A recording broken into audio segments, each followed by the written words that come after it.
sejam bem-vindos ao programa Café com Direito. Estou de volta das férias e a gente vem novamente aqui no Hotel Village gravar o programa Café com Direito. E essa semana, uma colaboradora do Café com Direito já nos acompanha, nos ajuda já há um bom tempo aqui passar informação jurídica para você. É a professora Débora Petter, que sempre esteve aqui nos ajudando, nos orientando na área ambiental. E essa semana ela vem com um tema novo, vai falar sobre direito previdenciário. Débora, seja muito bem-vinda ao programa Café com Direito. Sheila, muito obrigada mais uma vez pelo convite. Muito me honra o Café com Direito, muito me honra ver a seriedade com que os temas são tratados aqui. A elegância da apresentadora, a simpatia, é sempre um convite que me alegra muito.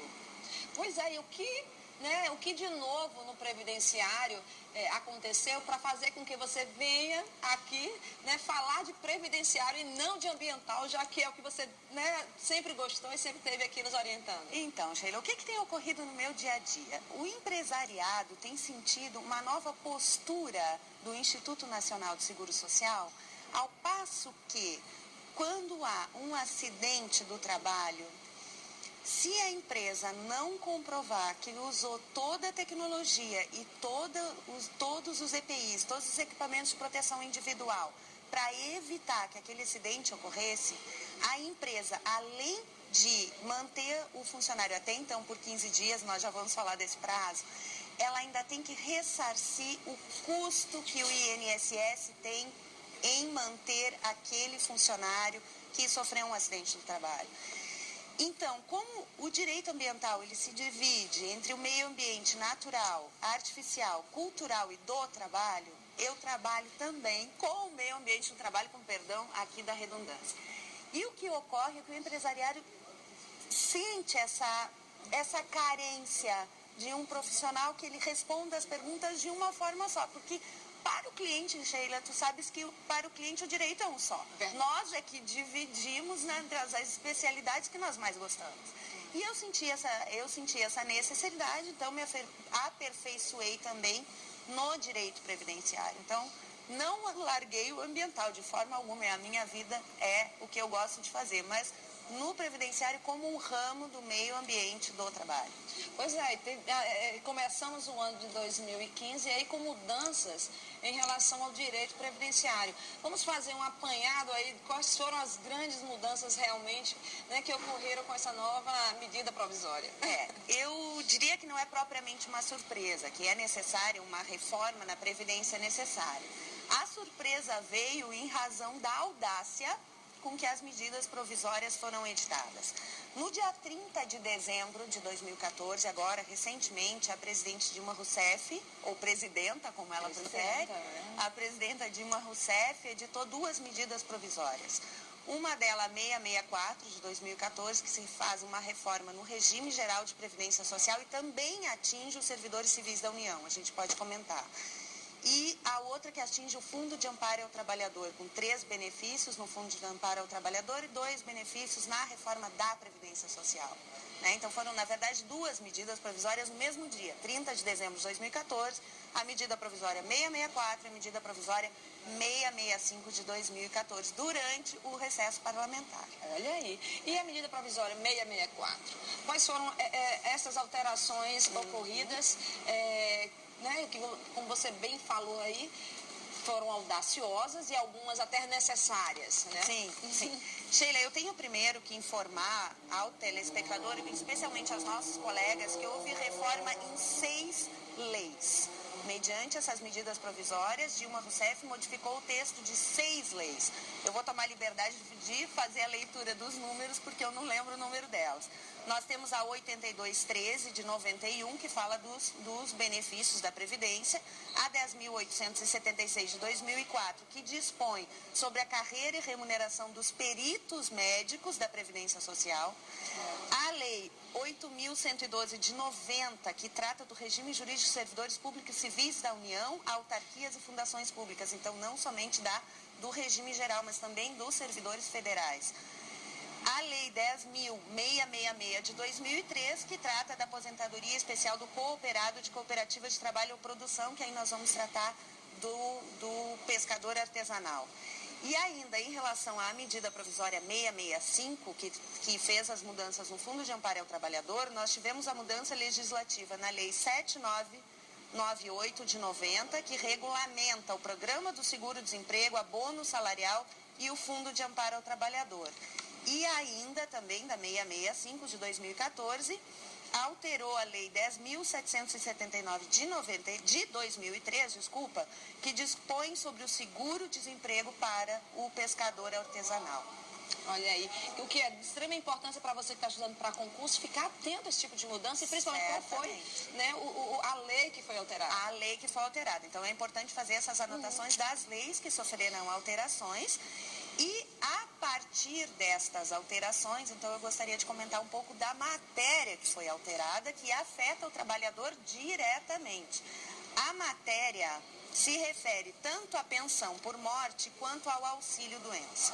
Nós sempre tivemos, em relação à pensão por morte, o segurado, aquele que está trabalhando com carteira assinada, a partir do momento que ele fazia uma contribuição ao regime geral de previdência social, caso ele falecesse, ele já teria direito a deixar aos seus dependentes a pensão por morte no valor integral e com o prazo de vitaliciedade, ou seja, ele deixava tanto para a esposa, a companheira, a viúva de forma geral, quanto para os filhos, ele deixava então a família segura em relação ao seguro do Instituto Nacional de Seguro Social. Acho que esse foi um ponto que precisava mesmo de uma alteração. Esse ponto realmente precisava de uma alteração e a lei vem atender a uma expectativa da população.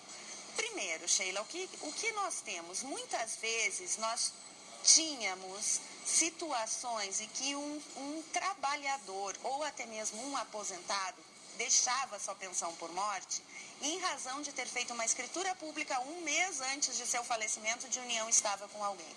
Isso era uma fraude muito comum, eu não receio em falar em fraude, isso para mim é caso de prisão as pessoas fraudarem um seguro do Instituto Nacional de Seguro Social dessa forma.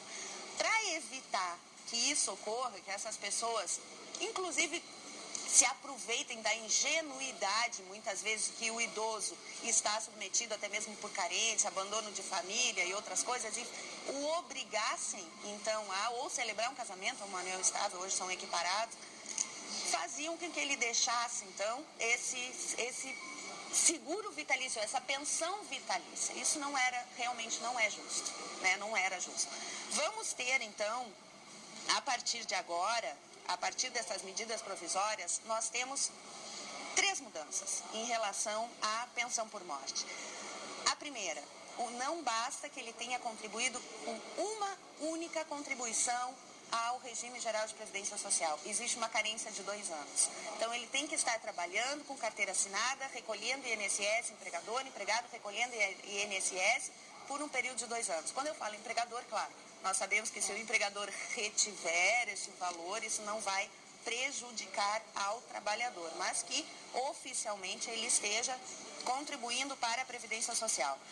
Temos ainda um valor bem diferente que ficou estabelecido para a pensão por morte. O que ocorre? Antes nós tínhamos o valor integral, certo? O segurado falecia e deixava para o seu cônjuge, companheiro ou companheira, então o valor integral. Hoje não mais. O que nós passamos a ter o valor se reduz para 50%, certo? E imediatamente, no momento da morte já reduz para 50%. Já tivemos isso na história do INSS. Tivemos historicamente. E 10% por dependente. Então, por exemplo, se nós tivermos uma viúva com 2 filhos, ele vai deixar o valor de 50%, mais 10% para a viúva, mais 10% para um filho, mais 10% para outro filho. Nós vamos ter aí uma pensão por morte no valor de 80% do salário contribuição dele. Já não mais 100%, que já é uma grande redução ao nosso Instituto Nacional de Seguro Social. Professora, eu vou ter que interromper o seu raciocínio aí, porque a gente precisa ir para o intervalo, mas a gente vai retornar exatamente com essa segunda mudança em relação à medida provisória 644, tá? E a gente já retorna com o programa Café com Direito. Não saia daí, aprenda mais um pouquinho, porque você pode ser atingido com essa nova mudança da Previdência Social.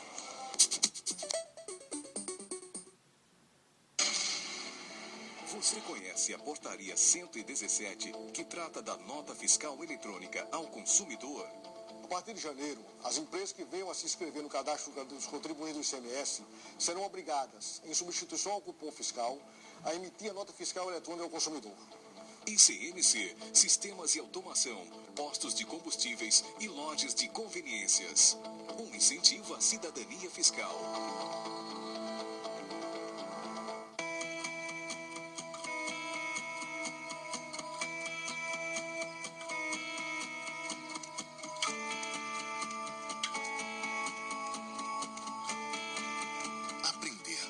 Hábitos que motivam uma nova rotina. Vários clientes já puderam viver isso. Viver melhor espaço de saúde e bem-estar da Unimed. Há 1 ano, ensinando qualidade de vida. Viagens espetaculares. A mão saindo da terra. Uma escultura que este ano está completando 30 anos. Histórias e relatos sobre aventuras ao redor do mundo. É a Rua dos Suspiros. Diziam os mais velhos que é aqui onde funcionavam os cabarés. Daí, Rua dos Suspiros. Suspiros aqui eram muito caliente, digamos assim. José Vieira Neto traz dicas para quem ama viajar no Vida Arretada. Todas as quintas-feiras, às 10 da noite, aqui na RCTV. Do seu jeito, pra você. Olha o fiado folia do Armazém Paraíba aí, gente! Vem pro fiado folia, o carnaval de preço baixo todo dia. Tem Smart TV de 32 Panasonic por 899. A TV de 40 Sony fica por 12 de 129,90. Sound System Philips sai por 12 de 63,90. O autorrádio com Bluetooth é só 6 de 17,90. E a caixa amplificada Philco é apenas 12 de 48,90. É o Armazém Paraíba, vendendo barato e fiado.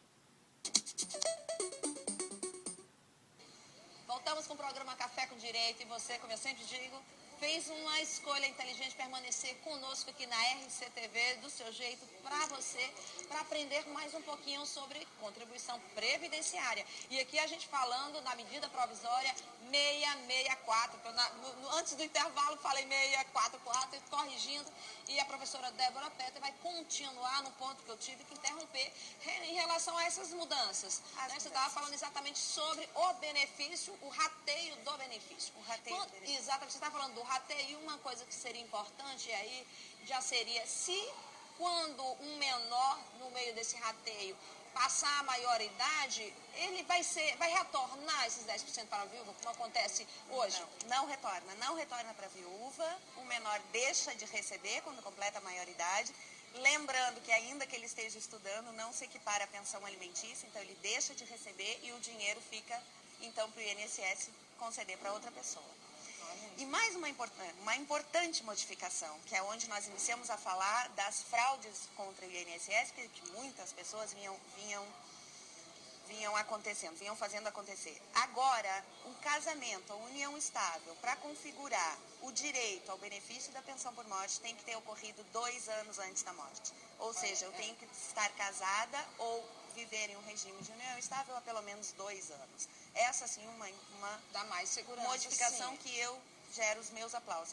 Apesar de haverem discussões que a união estável não estabelece um período para ser reconhecida, mas o casamento também não. Também não, é porque senão ia tratar de forma diferenciada o casamento da união estável, que hoje não é para ter mais nenhum tipo de benefício. A outra coisa, professora, é em relação também até o próprio ideia do INSS como se fosse a casa, desculpe o termo, da mãe Joana. Exatamente. Onde, né, a gente ia se encostar, porque até esse termo, né, ficou popular, eu vou me encostar ao INSS, e era assim que muita gente fazia. Eu acho que algumas dessas mudanças vai fazer com que a população brasileira que contribui, que é trabalhador, seja mais empreendedor e se preocupe mais com o futuro também, na questão de gerir melhor e consumir menos. Sem dúvida, sem dúvida. E claro, Sheila, que eu entendo um pouco da revolta que essa medida provisória trouxe em razão de algumas promessas de campanha, que eu sou partidária, sou professora, estou aqui com uma função técnica, não de cientista política, que eu não tenho capacitação para fazer. Mas alguma mudança era necessária. Até o regime de previdência social, ele é um regime que prevê o princípio da solidariedade. O que é? Eu estou trabalhando hoje para bancar aposentadorias e as pensões de quem já trabalhou, de quem já contribuiu. Né? Então, dinheiro público, ele é coletivo, ele não pode ser de tão fácil apropriação. Assim. Só que lembrando que mesmo aposentado, ele vai continuar contribuindo. Não quem recebe até um salário mínimo, ou até mais do que o teto do INSS não contribui. Mas quem recebe a mais continua contribuindo. Isso foi uma medida, né? A emenda constitucional 47 fez isso. E aí aguardamos o Supremo Tribunal Federal decidir se vai ser possível a desaposentação para recorrer a um benefício de valor maior. Né? Aguardamos o STF, ainda não podemos falar a respeito do tema. Então, resumindo, então, a medida provisória vai trazer agora essas mudanças. A 664 vai trazer essa mudança específica. Que é a pensão por morte. Exatamente. Né? Que vamos resumindo, são 3 pontos. Pensão por morte. Nós temos o início de uma carência de 2 anos. Isso. Temos 2 anos para o período de casamento ou união estável e mais algo interessante, que ela não é mais vitalícia. Exatamente. Aí uma mudança. E qual é esse critério? Como vai ser esse critério de tempo? O tempo. Né? Vai ser a expectativa de vida? Como vai ser medido isso? Quem vai ter, né? Como é que vai ser resolvida essa questão? Expectativa de vida do sobrevivente, do cônjuge ou companheiro sobrevivente, em razão do que será estabelecido pelo Instituto Brasileiro de Geografia e Estatística, né, pelo IBGE. O IBGE vai informar. Eu hoje com 19 anos, né, brincadeira, mas só para exemplificar, eu hoje com 19 anos, se eu for a sobrevivente, eu vou ter então somente 3 anos de pensão para receber. E aí nós temos uma tabela prevista na própria medida provisória, certo? Desse tempo, conforme quanto menos idade aquele cônjuge sobrevivente ou companheiro sobrevivente, menos tempo ele vai receber a pensão. Só vai ser vitalício se houver uma expectativa de vida de 35 anos ou menos, de acordo com o que o IBGE vai informar. Essas são medidas, assim, que eu disse, estrutural e que vai mudar muito o pensamento de muita gente. Claro. Vai mudar muito a ideia do brasileiro para o futuro, né? Da expectativa do que fazer. Vou ter que pensar um pouquinho a longo prazo, né? Para não ser pego de surpresa. Sim, em relação a isso. Eu quero acrescentar ainda aqui em relação à pensão por morte, que existe uma brincadeira que a gente diz assim: eu era feia, passei no concurso público e fiquei bonita. Por quê? Porque passa a ser um partido interessante casar com alguém que vai deixar uma pensão boa vitalícia, né? Não é mesmo? É verdade. Essas mudanças, como eu disse, modificou a legislação do regime dos servidores civis da União. Essa mudança se aplica para eles também. Esse tempo, inclusive, de casamento e união estável vai ser estabelecido para os servidores públicos também. Mas aí, no caso específico, as previdências próprias do Estado, eles vão ter que fazer também a sua legislação específica para aderir. Por enquanto, exatamente, as estaduais, as municipais que tiverem regime próprio vão ter que se adequar, mas por enquanto as federais, as da União, já foram regulamentadas pela medida provisória. Então vamos aí a outra medida provisória que também trouxe várias mudanças, que vai acarretar essa sensação aí de que alguma coisa vai acontecer a partir de 2015 em relação estrutural à forma de pensar em previdência, que é a 665. A 665, do Fundo de Amparo ao Trabalhador. Só lembrando que ainda na 664 houveram mudanças em relação ao auxílio-doença. São muito rápidas. Os patrões antes arcavam com os 15 primeiros dias, agora passam a arcar com 30 dias, quando o funcionário sofre um acidente.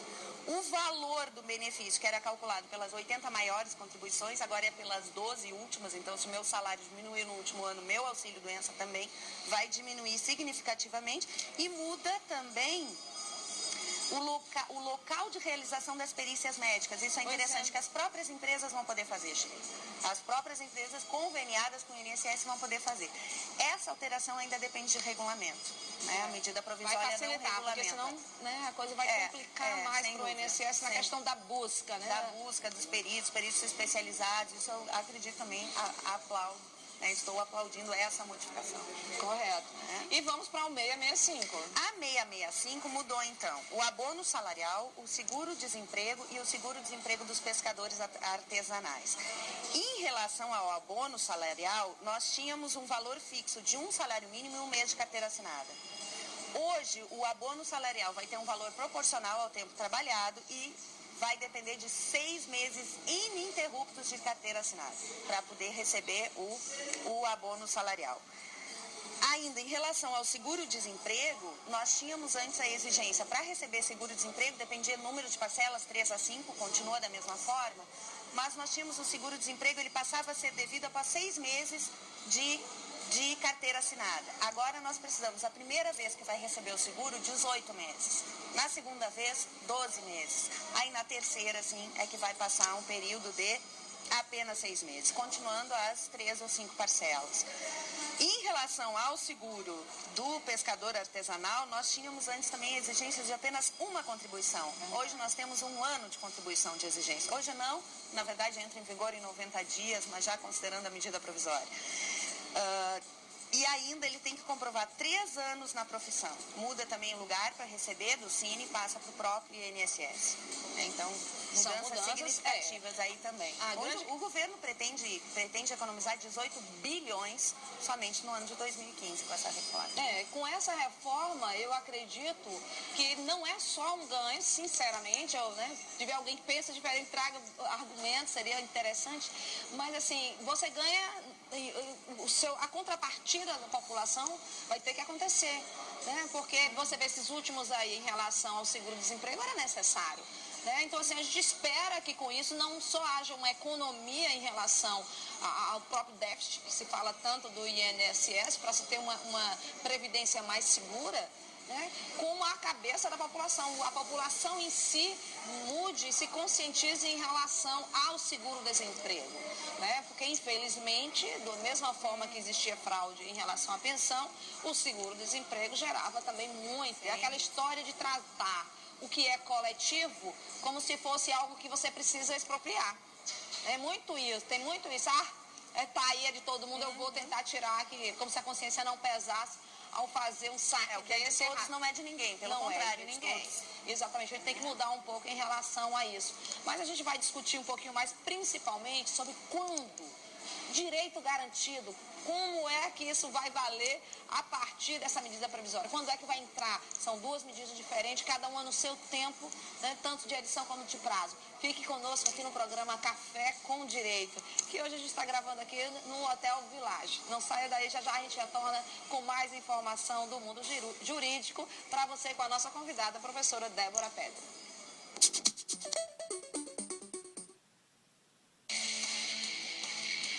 O Unip passa a oferecer, a partir deste semestre, o curso de Design de Interiores. Design interior é um profissional que ele vem preencher uma lacuna, ou seja, entre aquilo que faz o engenheiro e o arquiteto. Entender essa nova forma do morar e também a nova forma de usar esse espaço é um grande desafio para o design. Com o aquecimento do mercado imobiliário, abriu-se uma gama de oportunidades para esses profissionais. É um mercado, sim, que necessita cada vez mais de profissionais especializados para dar esse suporte a esse cliente que não tem como resolver o seu ambiente sozinho. Nós queremos um profissional que saia direto da academia para o mercado de trabalho. Os alunos já entram com suporte de modernos laboratórios como o de maquete, fotografia, estamparia, materiais e outros. Toda essa estrutura que nós temos hoje no curso de Arquitetura, Urbanismo e Engenharia Civil vai servir de base para a formação do profissional em design interior.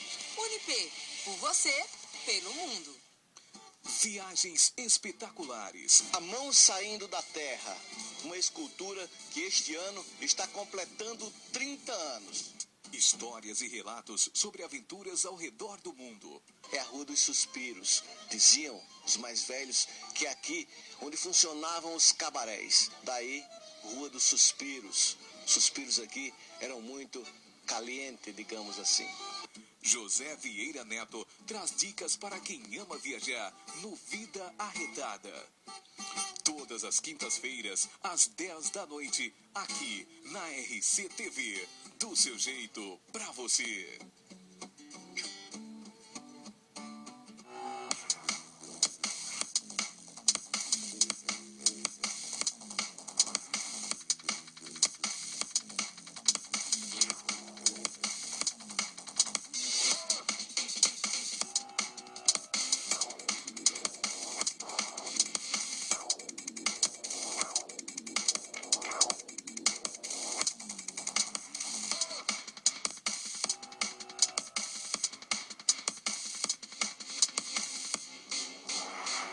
Fiado Folia do Armazém Paraíba aí, gente! Vem pro Fiado Folia, o carnaval de preço baixo todo dia. Tem Smart TV de 32 Panasonic por 899. A TV de 40 Sony fica por 12 de 129,90. Sound System Philips sai por 12 de 63,90. O autorrádio com Bluetooth é só 6 de 17,90. E a caixa amplificada Philco é apenas 12 de 48,90. É o Armazém Paraíba, vendendo barato e fiado. Café com Direito, informação e cidadania para você. E nós estamos aqui falando sobre as medidas provisórias agora de final de 2014, a 664 e a medida provisória 665. Professora Débora Petter estava falando sobre esses prazos da 664 e a medida provisória 665. Quando cada uma começa a entrar em vigência? Então, Sheila, cada uma delas prevê 3 prazos diferentes de vacatio legis, que é o período que nós aguardamos para iniciar a vigência. A 664 prevê períodos de, na data da publicação, 15 dias e 60 dias. Já a 665 prevê, na data da publicação, 60 dias e 90 dias. Né? Então, são situações diferentes que fica melhor a gente conversar, talvez, né? No caso a caso, orientar os telespectadores em cada caso. Com certeza, porque vai ser necessário, né? Claro. Tem coisa em março aí já começando a valer. É, né? com certeza. Mas olha bem, a gente vê essa mudança toda, né? Em relação à Previdência, que são medidas duras, austeras, né? Para o povo brasileiro. Mas o que é uma medida provisória com força de lei? É muito poder na mão de um presidente. E o Congresso, onde fica aí, professora? Então, a medida provisória é prevista constitucionalmente. A atual presidenta usou de uma medida que a Constituição lhe garante tamanho poder. Entretanto, quando uma medida provisória é editada, ela é imediatamente enviada ao Congresso Nacional, lembrando, Congresso Nacional, deputados e senadores, que nós também votamos. Claro. Né? Então, a nossa responsabilidade está aqui nessas mudanças também. E eles têm aí um prazo de 60 dias para votar e transformar esta medida provisória em lei. Se não votarem em 60, concede-se então um prazo de mais 60. Com uma ressalva, em 45 dias, esta medida provisória inicia o chamado regime de urgência, ou seja, tranca a pauta do Congresso. O Congresso tem que votar, certo? O Congresso tem que votar. E o interessante, que eu acredito que a população aqui, o programa Café com Direito sempre tem leva essa informação, é que nós estamos atribuindo toda essa mudança à presidente da República. Ok, correto, ela usou de uma medida provisória que ela assina sozinha. Agora, quem vai definir se isso vai vigorar é o Congresso Nacional. É ele que vai votar com uma maioria absoluta de quórum para presença, uma maioria relativa de quórum para a votação. Ele que vai definir se isso vai estar valendo ou não. Outra ressalva, essa medida provisória, as duas medidas provisórias entraram em vigor no dia 30 de dezembro com o Congresso Nacional em recesso. Esses prazos 60 mais 60 não contam nos recessos. Então, essa medida provisória passou a contar o prazo dela no dia 1º de fevereiro, que foi quando o Congresso voltou. Olha aí, uma observação. Exatamente. O prazo que o Congresso tem, então, para votar, nós podemos já contar com 120 dias a partir aqui do dia 1º de fevereiro. Pois é, o Congresso ainda está se mexendo ali para escolher suas câmaras, seus líderes, né?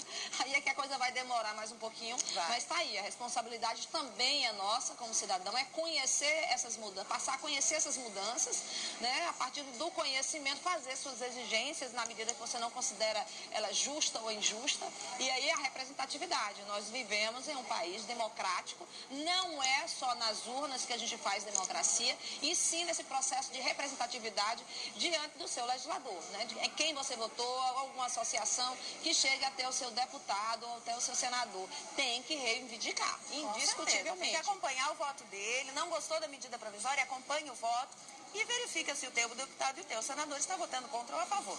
Exatamente. Né? E ainda, se for aprovado, não gostou da lei, vamos lá, a população, se mobilizar para ingressar com uma lei de iniciativa popular. Uma lei mais nova muda a lei anterior. Exato. Né? Para isso, a população tem que ter conhecimento. Tem esse poder, o poder de ingressar com projetos de lei diretamente no Congresso Nacional. Pois é, porque outro ponto também de extrema importância em relação à Previdência é o fator previdenciário. Nós temos duas coisas aí acontecendo simultaneamente. Nós temos o Supremo e nós temos o Congresso também com a legislação em relação a isso. 2015, o que vai acontecer com o fator previdenciário? Muda alguma coisa, de fato? Muda, não tão bom para o trabalhador, porque o IBGE atualizou a expectativa de vida do trabalhador e isso faz com que o fator previdenciário diminua um pouquinho o benefício ou então que o trabalhador tenha que trabalhar mais um pouco. Então, já começou o trabalhador, né, tendo que trabalhar mais. Quem já estava perto aí de se aposentar, sabe que vai ter que contribuir mais um pouquinho em relação... Mais um pouquinho para poder se aposentar. Exatamente. Professora, nas suas aulas, já conseguiu captar qual foi a reação da população, do cidadão em relação a essas mudanças? Revolta. Sem dúvida alguma, revolta. Como eu disse, apartidária, estou aqui como uma técnica, professora de direito, mas houveram promessas de campanha, então a sensação agora é de revolta. Mas pelo menos na questão legislativa, na questão mais técnica, você diria que essas MPs, a 664 e a medida provisória 665, ela teve algum quê de inconstitucionalidade? Ainda não consegui verificar. Pensei no início na questão da união estável, casamento, mas está igual, o prazo está igual para os dois de 2 anos. Assim como o Supremo Tribunal Federal já decidiu que nós não temos direito adquirido a regime jurídico. O que é isso, população? Eu só vou, a lei que vale para a minha aposentadoria é a lei do momento em que eu preencho os requisitos para me aposentar. Todos os requisitos. Todos os requisitos. A lei para a pensão por morte é a lei que vale quando eu morrer. Se eu estou viva, eu ainda não tenho direito. Exato. Né? Para ficar bem claro. Não vislumbro nenhuma inconstitucionalidade até aqui. Pois é, porque no programa que eu faço de participação no Mulher Demais, o programa que eu fui falar um pouco, de forma bem superficial mesmo, em relação a essas mudanças, teve telespectador que fizeram perguntas bem objetivas, mas todos pensando em algo no futuro. Por exemplo, como uma que a gente poderia aprofundar, que foi o caso de uma senhora que ela já está aposentada, né, ela já recebe uma pensão do marido e tem um filho com 15 anos. E a preocupação dela é que essa aposentadoria, essa pensão, ela conseguiu, o marido faleceu em dezembro, ela começou a receber em janeiro. Então ela ficou na expectativa se vai alterar alguma coisa, não em relação à pensão que ela já está recebendo, o valor total de 100%, mas, né, dividido com um filho menor. A questão é, como vai ficar quando o filho menor ficar de maior idade? Eu não conheço o caso, Sheila, mas se ela está recebendo, ela sozinha recebe uma pensão integral, a dela será mantida. A dele, com 15 anos, se ele não tiver nenhuma incapacidade mental, incapacidade laboral, ele não vai receber mais. E não em função da mudança, mas porque a lei já é assim. Entendi. E no caso específico também, como preencheu a época, todos os direitos, ela não vai ter redução. Não, ela não tem. Ela não tem e ele está ali. Por exemplo, deixou uma pensão de R$1.000. É R$1.000 e dividido com um filho menor. Eles recebem meio a meio. Tá? É mais ou menos isso a proporção. No momento que ele falece, ou que ele venha a completar a maioridade, esse valor vai voltar para ela. Depende de como está estabelecido. Se está para ele, no momento que ele atinge a maioridade, ele não vai receber mais, passa para ela. 100%. Hoje, ela vai respeitar, ela tem direito adquirido ao regime vigente em dezembro, antes da medida provisória, quando o marido faleceu. Professora Débora, eu só tenho que agradecer a sua participação. Eu fico feliz e eu brinco muito com o programa Café com Direito. Tem esse objetivo, trazer informação do direito, do que está acontecendo de ponta. E às vezes a gente tem a sorte de pegar uma professora que mexe em direito ambiental, mas que está por aqui, por João Pessoa, dando uma palestra, que você veio para dar aula na pós-graduação do UNIP. E aí eu consigo conciliar a agenda da professora com o programa Café com Direito. Então, a sua disponibilidade. Muito obrigada. Agradeço imensamente. Parabenizo o Café com Direito por estar colaborando com a população numa mudança tão drástica. Pois é, e o programa Café com Direito, sempre que você vier do Sul até João Pessoa, o programa Café com Direito está com as portas abertas. Muito obrigada. E você que nos assistiu, fez uma boa escolha e permaneça sempre aqui ligado na RCTV e no Café com Direito. Até a próxima semana.